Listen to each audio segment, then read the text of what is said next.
pantang pejabat masuk di Pati. Itu sebetulnya kalau dari pandangan saya sebagai anak muda agak gak masuk akal, Mbah. Bahwa wong Pati kalau nyekar ziarah ke makam Jayakusuma begini bakal borek.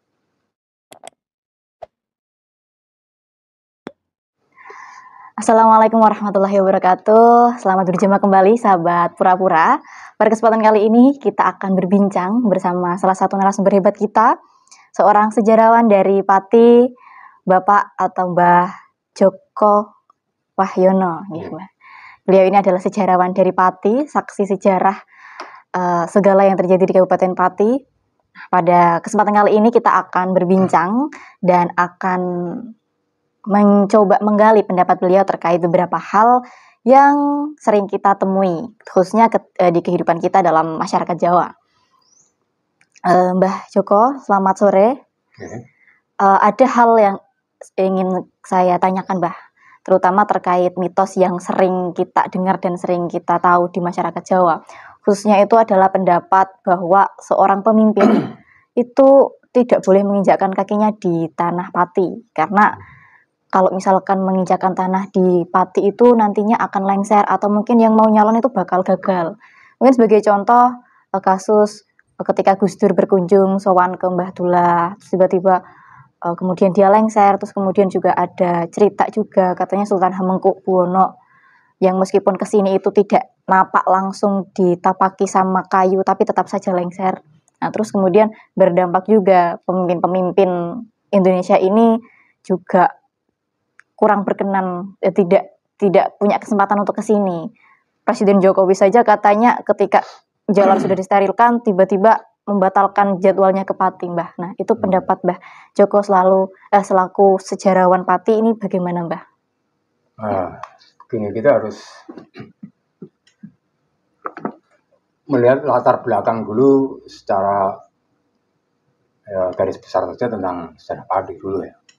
Jadi sejak awal kemunculannya di awal Demak, jadi itu ada tercatat dalam Babad Sangkalan yang mana bahwa di tahun antara 1511 sampai 1518 itu ada Adipati Pati yang dengan nama Kayu Beralir. Nah, di masa-masa inilah menurut catatan The Graph ada konflik antara Demak dengan Pati terkait dengan masalah perebutan pelabuhan. Nah, di mana kemudian yang menurut tulisan Pak Agus Sunyoto itu waktu itu putra Kayu Beralir yaitu Jatikusumo itu dikalahkan oleh Sultan Temenggung. Setelah itu Pati dikuasai Demak. Tapi ada beberapa penggawa Pati ini yang disebut Sikoyudo berontak. Nah, mulai inilah kemudian terjadi pemberontakan di Pati. Sampai kemudian muncul di era di Bejawi, putranya Ki Ageng Pati, terkait bahwa kalau di masa Demak itu yang diramaikan dalam Babad Jawa itu pemberontakan ada Pelangsang, di mana kemudian Ki Benjawi berhasil menaklukkan Pelangsang kemudian menjadi Adipati Pati. Tapi sebenarnya Ki Benjawi itu tanpa harus mengikuti Sayembara, dia itu sudah punya waris dari ayahnya Ki Ageng Pati, putranya Nyi Ageng Herang. Jadi tidak harus ikut Sayembara. Berarti perlu dipertanyakan tentang masalah Sayembara di mana Jipang berontak. Saya tidak membahas lebih jauh masalah itu, nanti kapan-kapan kita bahas. Siap, Mbah. Nah, kemudian Benjawi diganti putranya Jayakusuma.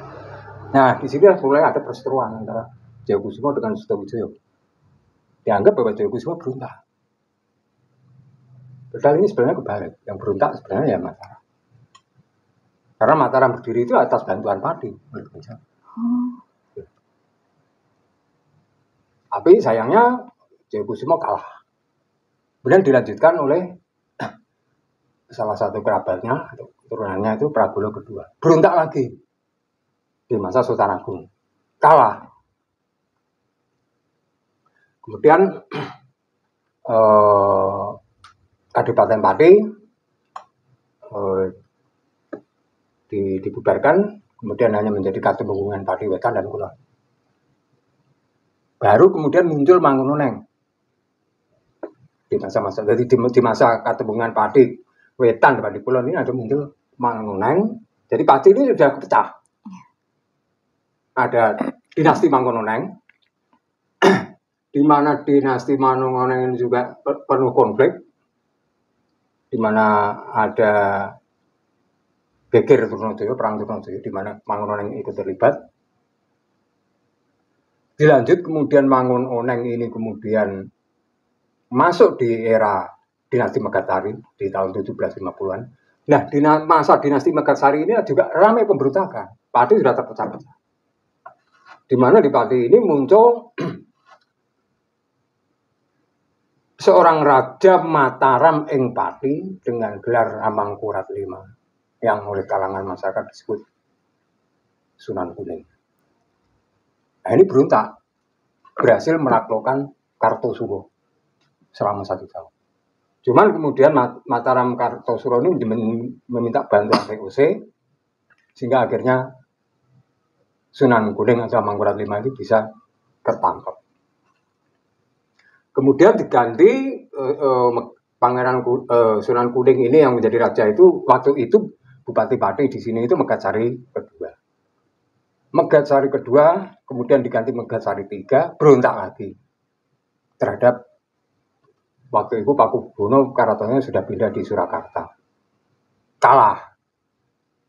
Jadi Megasari ketiga ini sebelum jadi Bupati Pati ini dulunya adalah Adipati Cengkarsewu, Demang Cengkarsewu. Ini berontak, kalah karena dikhianati oleh teman satu kelompoknya ketika sama-sama mendukung gerakan Sunan Kuning, yaitu temannya ini adalah Bupati Bluro, Jayeng Tirtanoto. Sehingga akhirnya Jayeng Tirtanoto bisa menaklukkan Raden Mas Guntur Wiratnejo, yaitu Megasari, yang tadinya itu Megasari III, ketika berontak dengan lebih dua dikalahkan oleh Jayeng Tirtanoto Bluro, akhirnya Jayeng Tirtanoto menjadi Bupati Bluro. Makanya sampai sekarang itu orang-orang nggak tahu tentang kesejarahan Kadipaten Cengkarsewu. Cengkarsewu yang di Sukadola itu, Bang? Itu ada geger. Berarti kalau misalkan kita nontonin konflik yang Sultan Hamengkubuwono tadi, sebetulnya ada pergolakan politik yang Iya, sampai kemudian di masa-masa itu habis perangnya Sunan Kuning kan disebut perang Cina. Iya. Itu masih ada pergolakan lagi. Sampai kemudian Mangkubumi Habis-I itu menyerang Pati dan juga dikuasai. Mangkubumi, pendiri Ngayogyakarta itu Habis-I. Itu menguasai Pati dan juga. Dan menanam beberapa anak buahnya bupati di sini. Nah, ini berseteru dengan Megasari keempat di masa VOC, karena ketika Pakubuwono bisa menumbangkan Pangeran Kuning tadi kan dibantu VOC. Pakubuwono II tidak kuat bayar hutang, akhirnya wilayah Muria, Pati dan sekitarnya digadekan kepada Belanda, pada VOC. Yang awalnya tuh daerahnya Mataram gitu, apa? Iya, di bawah Mataram di masa Pakubuwono II, karena Pakubuwono II kalah dengan Sunan Kuning, kemudian dia minta bantuan VOC, akhirnya Sunan Kuning tadi dikalahkan. Kemudian ini kan di bawah kekuasaan VOC. Iya. Daerah Muria sini yang. Sampai kemudian di Megasari IV, Megasari IV ditangkap Belanda, dibuang ke Surabaya. Pati. Nah, otomatis setelah itu diganti baru Condronegoro I sing makamnya di Puri. Oh iya. Ini bupatinya Belanda. Pada saat itu. Iya. Nah, barulah kemudian Pati ini dirubah namanya. menjadi pesantenan. Menjadi yang awalnya penjawi jadi pesantenan. Yang awalnya pati di Babad Gajah menjadi pesantenan. Ini kebalikan dengan Babad Pati. Oh. Malah berbeda ya Mbak ternyata. Iya. Karena saya membaca Condronegoro Bupati Santenan itu dari Babad Blambangan. Tapi Belanda tetap mencatat itu Bupati Pati. Yang membingungkan di situ. Nah, kemudian kan terus direkonstruksi tentang pesantenan itu berdiri semasa berdirinya Majapahit setelah jatuhnya Pajajaran. Pusing nggak gitu? Jadi ternyata banyak sekali sudut pandang ya Mbak kalau misalkan kita ngomongin sejarah dan sumber-sumbernya itu. Makanya harus di masa Megasari IV ketika dibuang Surabaya, putranya Megasari ini, Raden Danang Promosipuro ini kan dijadikan Demang Gabus. Nggak menerima, berontak. Demang itu camat ya Mbak kalau sekarang, kenapa? ya camat. Berontak dia. Cuman catatan tentang pemberontakan Raden Danang ini sangat minim. Yang diketahui hanya Jalan Tutut Ketoprak, Raden Danang diusir oleh kakaknya Mangununeng menjadi Ratu Jin Patihaya. Jadi di sini saya tangkap beberapa tokoh yang dijinkan dalam tanda kutip seperti Tambah Baru itu adalah pemberontak.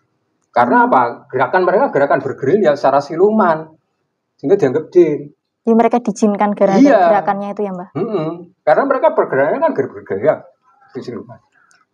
Berkubunya di Patihaya. Nah, itu pemberontakannya Raden Danang sebenarnya, tapi nggak ada.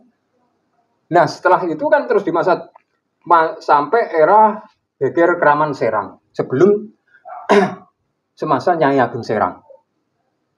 Ini bupati kedua Pati Condronegoro putra Condronegoro I itu memberantas Kraman Serang di Grobogan.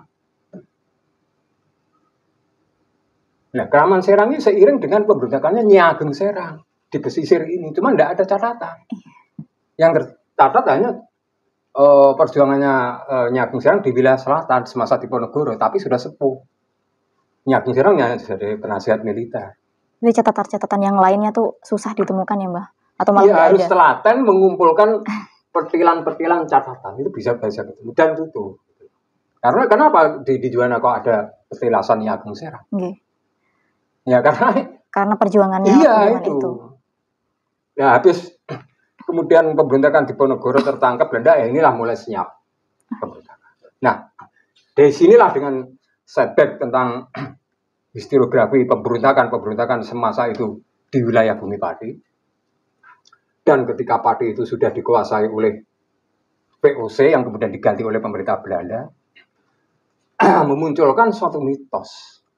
Terkait hal tadi, Mbak? Iya, terkait adanya pantangan bahwa keturunan-keturunan dari Mataram, entah itu Solo atau Jogja itu akan gagal kalau dia itu menjadi pejabat. Karena apa?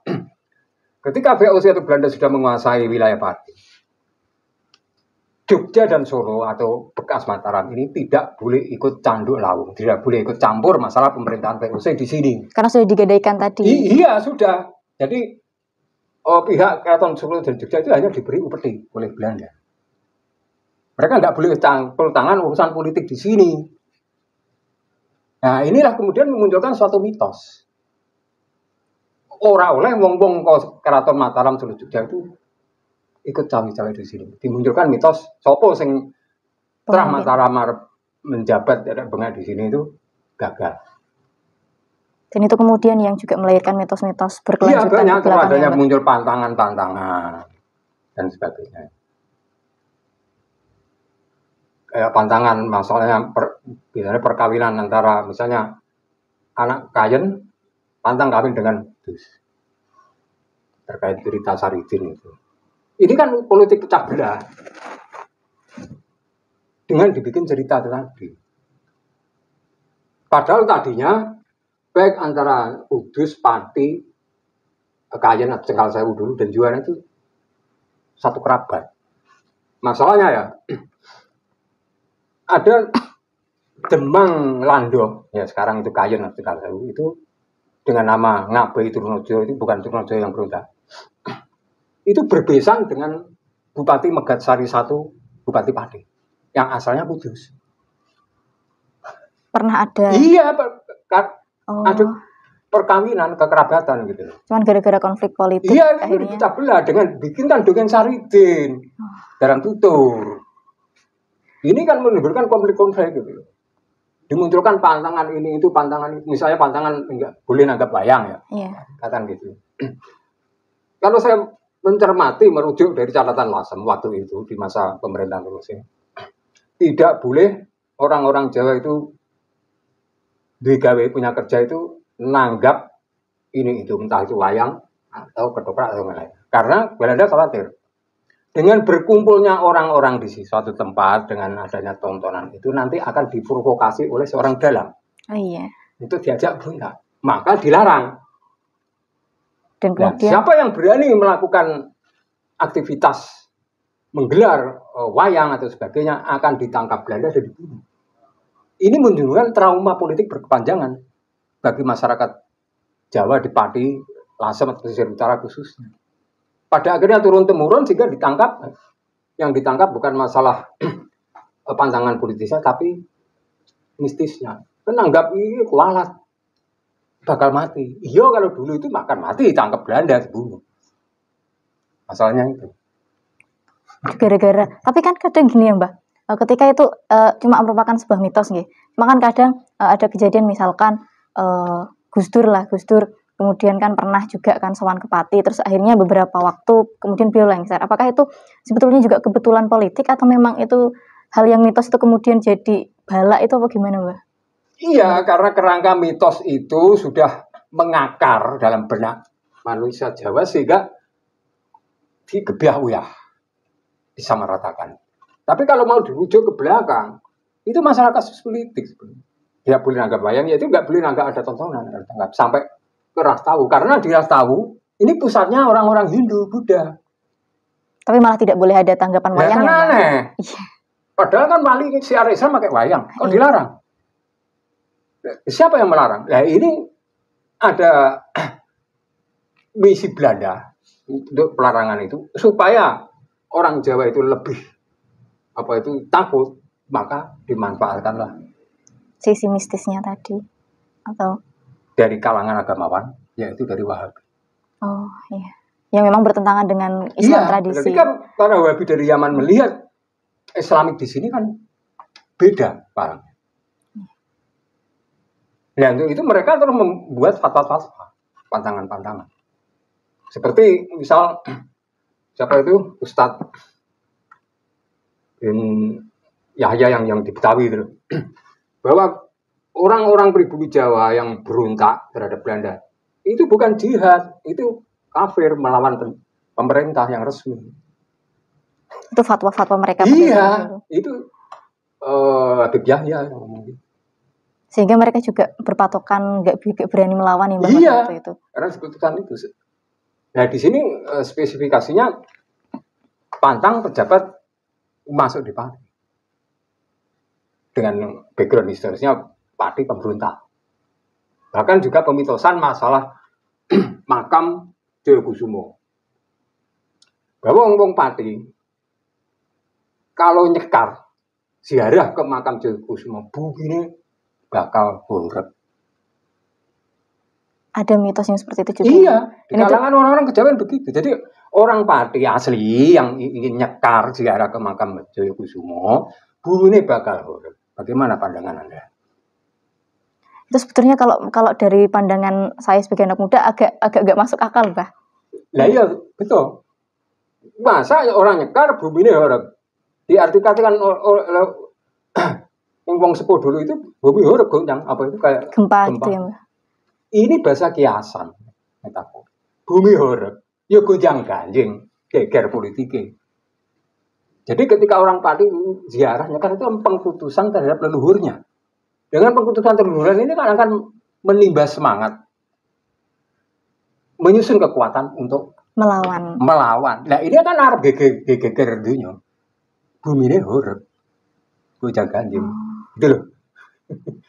Bukan ditangkap ke bumi ini horeg lemah obah, bukan begitu. Berarti semua mitos itu dimulai dari ini kepentingan politik ya, Mbah? Iya, kan termasuk itu. Kaitannya contoh Sunan Kudus ketika syiar Islam itu orang Kudus dilarang beli sapi. Iya, sampai sekarang sepertinya juga Sampai masih. sekarang dipegang gitu kan, karena Iya. sapi kan dikeramatkan orang Hindu. Iya. Ini kan politis. Sekarang pun misalnya orang Kudus beli sapi ora apa-apa. Wong Hindu kan sudah tipis di sini. Gitu. Itu kan gerakan politis Sunan Kudus supaya apa itu orang-orang sing non muslim waktu itu Hindu bisa menghargai wong-wong Islam. Ini Sunan Kudus juga ternyata menghargai Orang sapi Hindu. yang dikeramatkan orang. Itu kan politis. Kemudian wilayah Tajuk itu dinamakan Al-Quds yang Kudus. Itu kan bukan nama Jawa. Ini kan Arabisasi. Al-Quds nggih. Iya. Iya. Kemudian gunung yang disebut sekarang Gunung Meruya. Itu dulunya kan Meruya.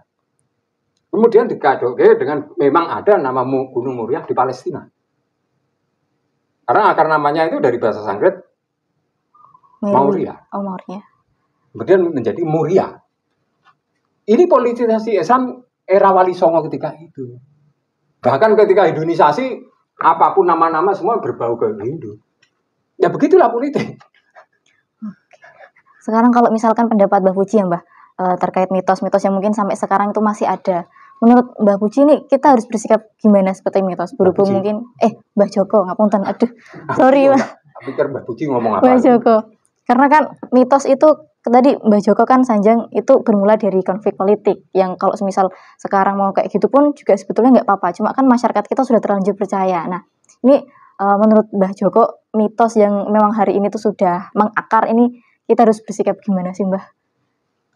Ya harus jelasnya harus pemikiran itu harus kritis, harus banyak baca dalam mencermati sejarah. Masalahnya keseharian orang sekarang pegangannya sudah HP.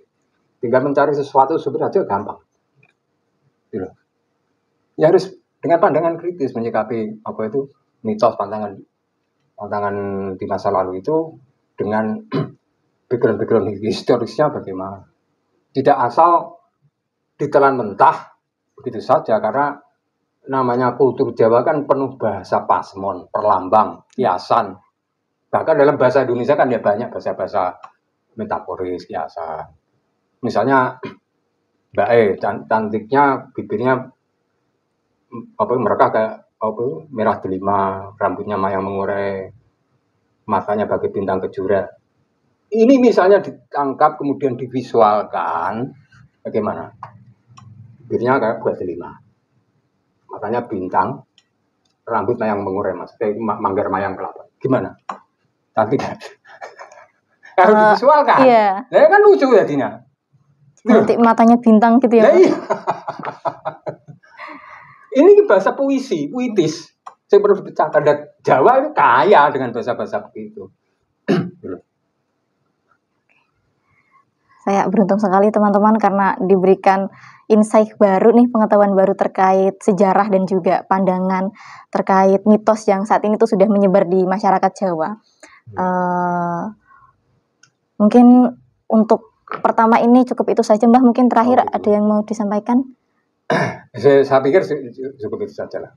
Ya, saya harap itu untuk membaca sejarah Indonesia sejarah khususnya yang penuh dengan balutan-balutan mistis itu coba dipecahkan. Biarkanlah memang cerita-cerita mitos itu semacam artefak tutur. Biarkan saja itu. Itu untuk pembelajaran. Setelah itu kita kritisi, kita kuliti, kita urai. Ini akan mencerdaskan otak. Jangan hanya tinggal menerima mentah saja gitu. Pesan saya bagi teman-teman muda itu begitu. Baik, terima kasih Mbak Joko atas waktunya dan juga atas sharing ilmu yang bermanfaat sekali. Jadi teman-teman, bagaimana teman-teman nanti akan bersikap terhadap mitos yang mungkin itu lahirnya juga berdasarkan konflik politik ya teman-teman. Dan tadi satu catatan yang bisa kita ambil bahwa kita sebagai generasi muda harus memperbanyak khazanah baca kita supaya nanti kita juga bisa paham gitu loh apa-apa saja yang sebetulnya berbeda dari sumber-sumber sejarah kita. Mari kita jadi generasi-generasi yang kritis supaya kita bisa menjadi generasi yang cerdas dan juga paham sejarah di masyarakat Jawa dan juga di Indonesia. Terima kasih Mbah Joko atas waktunya. Sampai berjumpa lain waktu dan juga teman-teman sampai berjumpa di channel Pura-Pura selanjutnya. Wassalamualaikum warahmatullahi wabarakatuh.